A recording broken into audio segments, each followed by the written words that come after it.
Hi guys, Radhe Radhe. कैसे हैं आप सभी? बढ़िया। देखिए क्वेश्चन में क्या कर रहा है, as height is more than base height by 20%, यानी ए की हाइट बी से 20% क्या है, मोर है, ज्यादा है। बाई वाट परसेंट इज बीज हाइट, बी की हाइट कितना कम होगी then as height.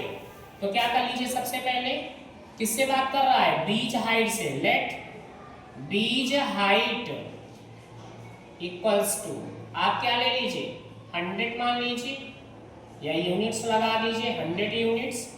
Then as height equals to, क्या कर रहा है, 20% मोर है बेटा, तो अपने पास क्या है 100 प्लस इसी 100 का 20% मोर है। समझ में आया? कोई दिक्कत तो नहीं है? 100 से 100 क्या हो गया, कैंसिल, कितना आ गया, 120 यूनिट्स आ गए। इतना समझ में आया? अब देखो, B की हाइट ये है, A की हाइट ये है, क्या राइट करेंगे, difference in Heights between A and B, इसका कितना है 120, इसका कितना है 100। बेटा क्या हो जाएगा, 120 माइनस 100 कितना आ गया, 20 यूनिट्स। समझ में आया? अब देखिए, देयरफॉर क्या पूछा है, परसेंटेज बीज हाइट, तो आप लोग therefore B's height less then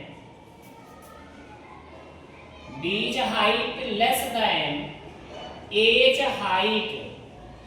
ए की हाइट से बी की हाइट कितना कम होगा, तो कितना आया ये 20 आया है ना, अपान 20 अपान कितना है बेटा यहाँ पर 120 मल्टीप्लाई बाई 100%, तो क्या हो गया 21 जा 26 जा, 100 अपान क्या आ गया 6 आ गया परसेंट, या इसी को क्या कर दो 2 3 जा 6 2 5 जा और ये जी, तो आप मिक्स फ्रैक्शन में कर लीजिए 16:2 अपान 3%, मीन्स बी की हाइट ए से कितना परसेंट होगा, कम होगा, 16:2 अपान 3%। समझ में आया?